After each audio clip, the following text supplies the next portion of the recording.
नमस्कार। आप सभी लोगों का एक बार फिर स्वागत है सितारे आकार आईएएस के इस विशेष प्रोग्राम में। आज हमारे साथ में प्रगति गुप्ता जी हैं, जिन्होंने पीसीएस 2018 की परीक्षा में सफलता प्राप्त की है। और आज प्रगति जी से हम जानने की कोशिश करेंगे कि आखिर ये उनकी इस सफलता की यात्रा कैसा रहा है और इस सफलता को प्राप्त करने में किन संघर्षों का, चैलेंजेस का सामना उन्होंने किया है। तो हमारे बीच में प्रगति गुप्ता जी हैं। प्रगति जी, आपको बहुत बहुत धन्यवाद आपकी परीक्षा के लिए। ढेर सारी बधाइयां आकार आईएएस की तरफ से। Thank you.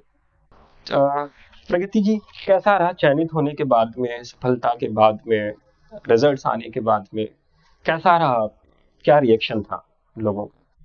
मैं तैयारी कर रही थी, 3 साल का सफर था और उसके बाद जब मैंने अपनी सफलता को देखा अपने एक उस मार्कशीट में, उस रिजल्ट की शीट पे, तो मुझे बहुत खुशी हो रही थी।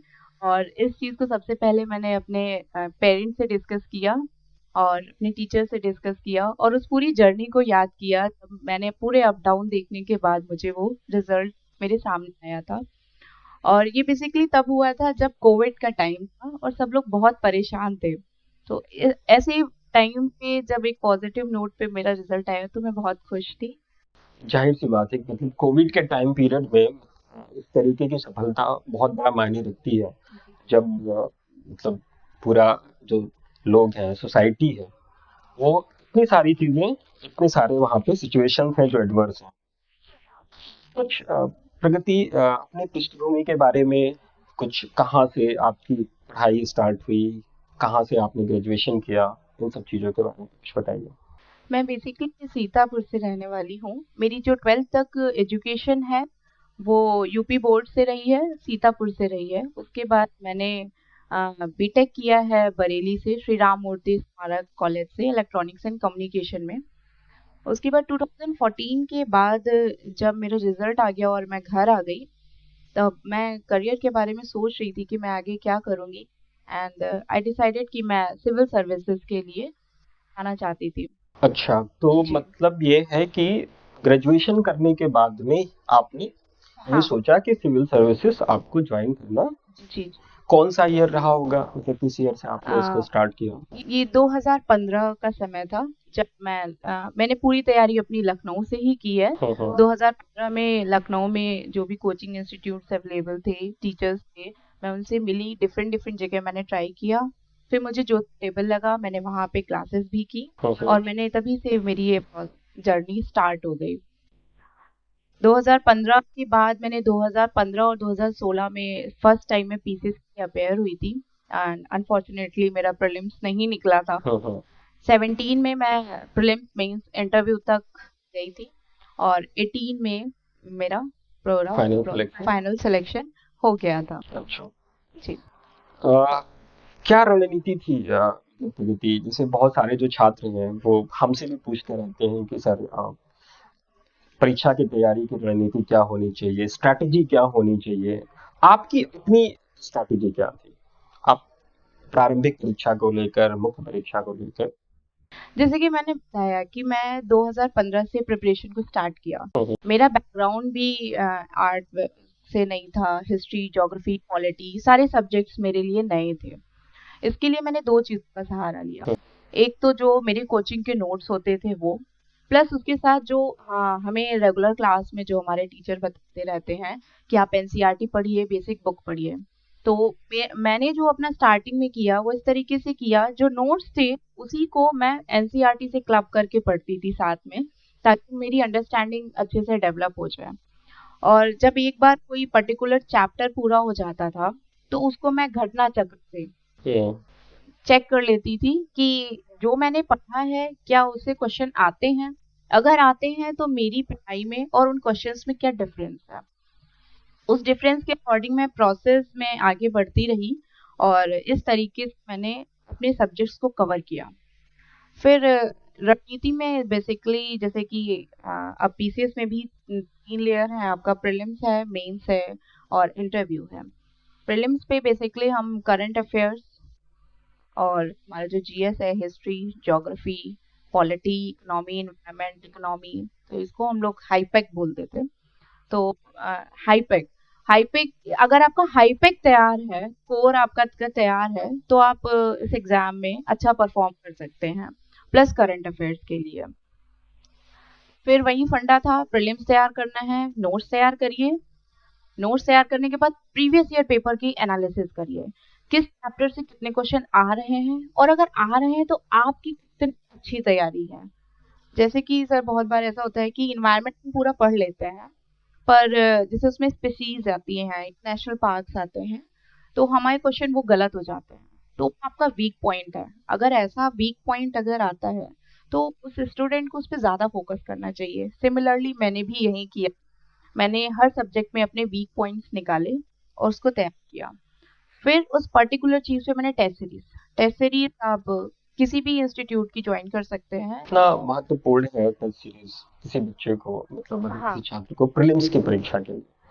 प्रीलिम्स की परीक्षा के लिए प्रीलिम्स इसलिए ज़रूरी है, जब आप टेस्ट सीरीज ज्वाइन करते हैं तो उस पर्टिकुलर टॉपिक पे या सब्जेक्ट के 150-300 से क्वेश्चन लगते हैं। तो जब आप और उस टेस्ट सीरीज को आप रिवाइज करते हैं, जैसे एक बार आप खुद से टेस्ट सीरीज देंगे तब उस वो आपकी नज़रों के सामने से जाएगा, फिर उसके बाद आप उस पर एनालिसिस करेंगे। एनालिसिस का मतलब होता है आप उस पर इन डेप्थ पढ़ते हैं, कि अगर उसमें फंडामेंटल राइट पूछा है तो आप पूरा लक्ष्मीकांत खोल के बैठेंगे, उसके आर्टिकल्स मैच करेंगे, सही है गलत है क्या है, तो उस पे एक पूरा आपका डिस्कशन हो जाता है। तो ये सेकंड टाइम हो गया। थर्ड टाइम अगर आपका वो क्वेश्चन गलत होता है तो टीचर से डिस्कस करते हैं उसके लिए। फिर ये इस तरीके से 3 से 4 राउंड हो जाते हैं एक टेस्ट सीरीज पे। तो इस तरीके से आप टोटल अगर जीएस का मानेंगे तो 5 से 6 हजार क्वेश्चन आपके सॉल्व हो जाते हैं। मीन्स ये है कि प्रारंभिक परीक्षा के लिए कॉन्फिडेंस बूस्टअप, नॉलेज का वहां पर यानी चीजों को रिवाइज करने का एक बहुत बड़ा वो माध्यम है। मेंस के लिए क्या स्ट्रेटेजी थी, क्या रणनीति थी? मेंस के लिए स्ट्रैटेजी सिमिलर ही थी समहाउ, बट उसमें रहता है कि आप पहले एक सिलेबस डाउनलोड करिए, उसको सब्जेक्ट वाइज देखिए, जो उसके की पॉइंट्स हैं उसमें बहुत फोकस करने की बात होती है। जैसे कि जीएस पेपर में आपका हिस्ट्री, ज्योग्राफी, सोशल डेवलपमेंट आते हैं, तो आप उसमें वोकैब पे ध्यान देते हैं। जैसे हिस्ट्री के टर्म्स हैं तो उसमें आप कोशिश करेंगे कि हिस्ट्री के वर्ड ज्यादा हैं। ज्योग्राफी का जब क्वेश्चन है तो उसमें ज्योग्राफी की जो वोकैब होती है, कीवर्ड्स, वो जो कीवर्ड्स हैं वो आने चाहिए, तो इस पे ध्यान देना चाहिए। प्लस सिलेबस में जो आपके माइक्रो टॉपिक्स होते हैं उसके नोट्स ऐसे तैयार होने चाहिए कि जब आपका आंसर राइटिंग के लिए बैठें तो आपको ज़्यादा अपडेट ना करना पड़े और कहीं और से चीज़ें ना उठानी पड़े। आप उसी में आप एक इंट्रो, बॉडी और कंक्लूजन, ये जो 3 चीज़ होती हैं बेसिकली आंसर राइटिंग के लिए, उसको आप अपने नोट से ही कंप्लीट कर सकें। तो नोट्स ही आपका इतना कंसाइज होना चाहिए, और ये मेंस के आंसर राइटिंग के लिए बहुत अच्छा तरीका है कि जी, आपका नोट्स ही इतना कंसाइज होना चाहिए कि जब आप मेंस की परीक्षा में जाएं तो उसको आसानी से रिवाइज करते हुए आपका आंसर का फॉर्मेट भी उसी तरीके से। उसी तरीके से होना चाहिए, क्योंकि जब मेंस में क्वेश्चन पूछे जाते हैं तो उसमें डिफरेंट डिफरेंट कीवर्ड्स होते हैं। जैसे कुछ क्वेश्चन में होगा आप डिस्कस, किसी में होता है एक्सप्लेन, कभी इलस्ट्रेट होता है। तो उन जो कीवर्ड्स होते हैं आपका आंसर भी उसी के अकॉर्डिंग होना चाहिए। जब आप इस तरीके से क्वेश्चन को फ्रेम करते हैं तो उसकी मार्किंग भी अच्छी होती है, प्लस आपका जो आंसर राइटिंग होता है वो ज़्यादा ऑर्गेनाइज्ड होता है। बहुत बढ़िया। पर्सनालिटी टेस्ट या इंटरव्यू एक बहुत बड़ा बच्चों के बीच में या छात्रों के बीच में रहता है कि इंटरव्यू को लेकर, क्योंकि उसकी तैयारी अमूमन माना जाता है कि पढ़ाई के ड्यूरेशन में नहीं हो पाती है। तो आपका मतलब थर्ड स्टेज को लेकर क्या एक्सपीरियंस था, कैसी उसकी मतलब तैयारी आपने की? देखिए सर, जैसे कि पर्सनालिटी टेस्ट या इंटरव्यू बोलते हैं तो वहाँ पे जो आप पूरा बोर्ड होता है वो ये तो समझता ही है कि आप में कुछ कैपेबिलिटी है, आप एक अपना नॉलेज टेस्ट देकर आए हैं तभी आप वहाँ पे खड़े हैं। वो वहाँ पे आपकी पर्सनैलिटी को चेक करते हैं, आपका बोलने का तरीका क्या है, आप कितने कॉन्फिडेंट है।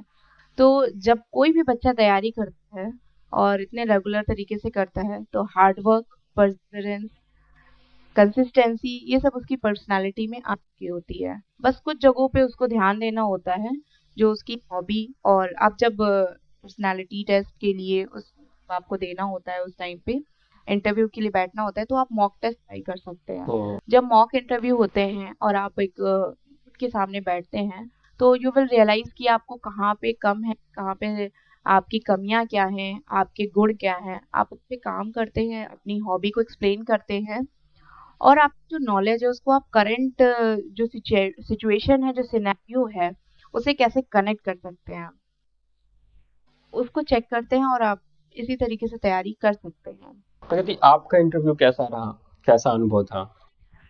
मैं 2 इंटरव्यू दिए, हाँ। 2017 में और 2018 में।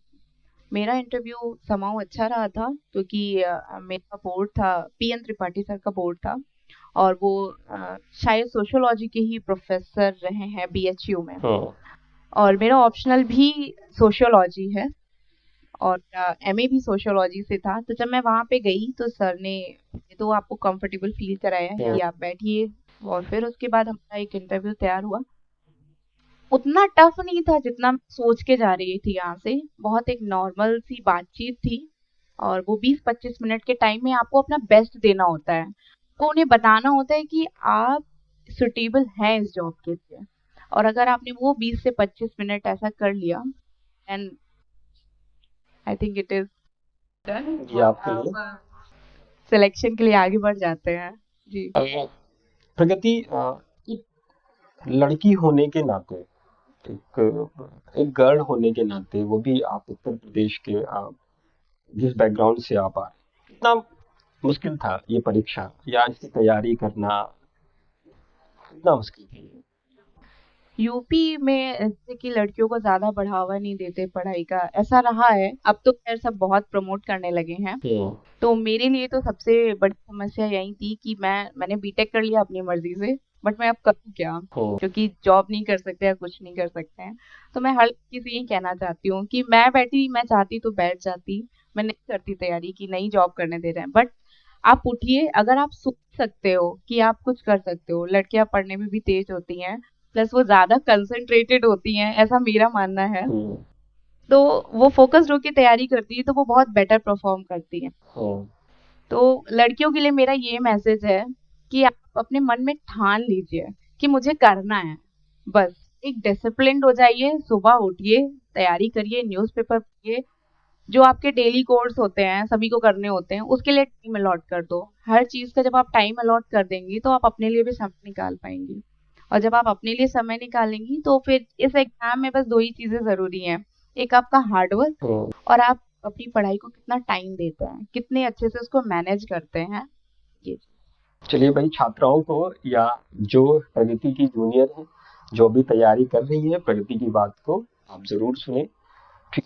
अच्छा, चीजें आती हैं कि कई बार बहुत सारे छात्र पूछते हैं कि सर बहुत डिमोटिवेशन हो रहा है, लग रहा है कि नहीं होगा। डिस्ट्रैक्शंस की भी बातें तो छात्रों के बीच में आती हैं। तो क्या है, कैसे से दूर होना है या कैसे बचें परीक्षा में?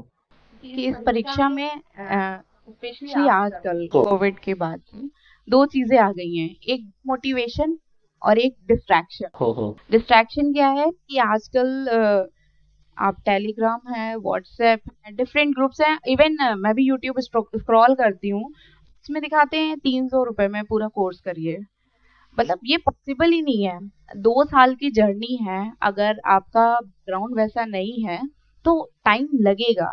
आपको एनसीईआरटी पढ़नी पड़ेगी, बेसिक बुक करनी पड़ेगी, टेस्ट सीरीज करनी पड़ेगी। तो इन सब डिस्ट्रैक्शन से बच्चों को बचना चाहिए, विद्यार्थियों को स्पेशली, कि हम 500 रुपए देके पूरा कोर्स ले लें, पीडीएफ खरीद लें, नोट पढ़ लें, ऐसे नहीं होगा। वो जो एक प्रोसेस है, ये मैराथन है, पूरी लंबी रेस है, आपको वो पूरी ही करनी है उसी प्रोसेस से। तो रिसोर्स जो आपके हैं, आपके नोट्स, आपकी बेसिक बुक, आपकी एनसीईआरटी, उस पर ट्रस्ट करिए। करंट अफेयर्स के लिए भी आपकी 1-2 मैगजीन्स होनी चाहिए, फिक्स होनी चाहिए, आप उसको करिए। कुछ एडिशन है तो वो टेस्ट सीरीज के थ्रू आप एडिशन कर लेंगे, उसको रिवीजन करिए, आप उससे आगे बढ़ सकते हैं, और इस तरीके से आप डिस्ट्रैक्शन से दूर हो सकते हैं। दूसरी चीज आती है सोशल मीडिया।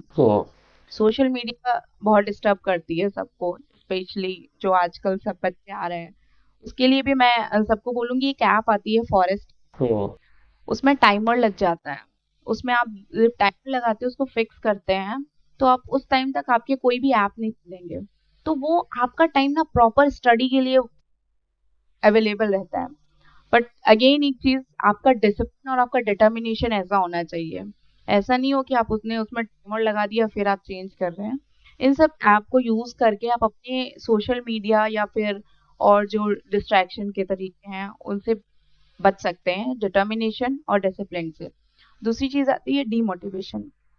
जैसे कि जब मैंने भी 2 बार दिया, नहीं हुआ, बहुत हताशा होती है। लेकिन अग 1-2 दिन रो लो, फिर तीसरे दिन बैठो जाके एनालिसिस करो कि प्रीलिम्स क्यों नहीं हुआ। कोई तो वजह होगी ना, जैसे अगर 100 बच्चे निकाल रहे हैं, 200 नहीं निकाले, तो उन 100 बच्चों में क्या खास है। फिर अगेन उस पेपर को एनालिसिस करिए, आपने कम क्या था, ज्यादा क्या था। और जब आप उसको कमियों को निकाल के आगे बढ़ते हैं तो बहुत अच्छा लगता है। फिर वो कॉन्फिडेंस भी आता है और वो मोटिवेशन भी आता है। सिमिलरली मतलब जैसे टेस्ट सीरीज प्रिपरेशन करते थे, उसी तरीके से पेपर का एनालिसिस करके आप उसको देख सकते हैं और कॉन्फिडेंस बूस्ट कर सकते हैं। बहुत बढ़िया प्रगति, बहुत बढ़िया। अच्छा, क्या संदेश देना चाहेंगी आप, जो अभी आपके जो जूनियर्स आ रहे हैं, जो इस परीक्षा की अभी भी तैयारी कर रहे हैं, क्या कहना चाहेंगी आप उनसे? मैं उनको ये बोलना चाहूंगी कि ये शॉर्ट टर्म प्रोसेस नहीं है, ये लॉन्ग टर्म है, जर्नी है। और इसमें आपको लगे रहना है, डीमोटिवेट नहीं होना है कि एग्जाम नहीं हुआ तो बैठ गए, अब नहीं देंगे। आप एक बार इस तैयारी में आ जाते हैं ना, आपके अंदर इतनी वैल्यूज आ जाती है, आपको पता ही नहीं चलता है। आप इतना हार्ड वर्किंग हो जाते हैं, आपको पता ही नहीं चलेगा। तो इस चीज को मेंटेन रखिए, इस खूबियों को समझिए कि आपने तैयारी के दौरान खुद में क्या बदलाव लाए हैं। और इसके तहत मैं बस यही बोलना चाहूंगी कि सभी को ऑल द बेस्ट। सब लोग सिलेबस डाउनलोड करें अच्छे से, अपनी बुक्स एनसीईआरटी नोट्स पे भरोसा करें, घटना चक्र को अच्छे से अपने नोट्स के साथ चेक करते रहें कि उनके क्वेश्चन और उनके नोट्स में क्या डिफरेंस है, या जहां तक वो जा रहे हैं अपना एक पैरामीटर बना ले परफॉर्मेंस का कि उसको कैसे चेक कर सकते हैं। और एक आता है जैसे कि previous year paper analysis, subject wise भी आते हैं और ईयर वाइज भी आते हैं। दोनों तरीके से एनालिसिस करें उसका भी, और बस पढ़ाई करते रहें, जैसे सब आगे निकलते हैं वो भी जा सकते हैं। तो प्रगति जी से बात हो चुकी है और उन्होंने जिस तरीके से अपनी पूरी जर्नी को, अपनी पूरी यात्रा को हमारे साथ शेयर किया है, इससे निश्चित रूप से आप अपनी तैयारी में एक नया वहां पर एक मदद देख सकते हैं। एक नए तरीके से आप अपनी तैयारी में, जैसे डिमोटिवेशन को लेकर जो चीजें आ रही हैं, डिस्ट्रैक्शन को लेकर चीजें आ रही है, सो इस तरीके के इंटरेक्शन से कहीं ना कहीं आप इससे लाभान्वित हो सकते हैं। प्रगति, आपको बहुत बहुत शुभकामनाएं आकार आयुष परिवार की तरफ से कि आगे की जर्नी बहुत अच्छी हो, आप नित नई ऊंचाइयों को छुएं, और ढेरों शुभकामनाएं आपको आकार आयुष परिवार की से। Thank you Pragati.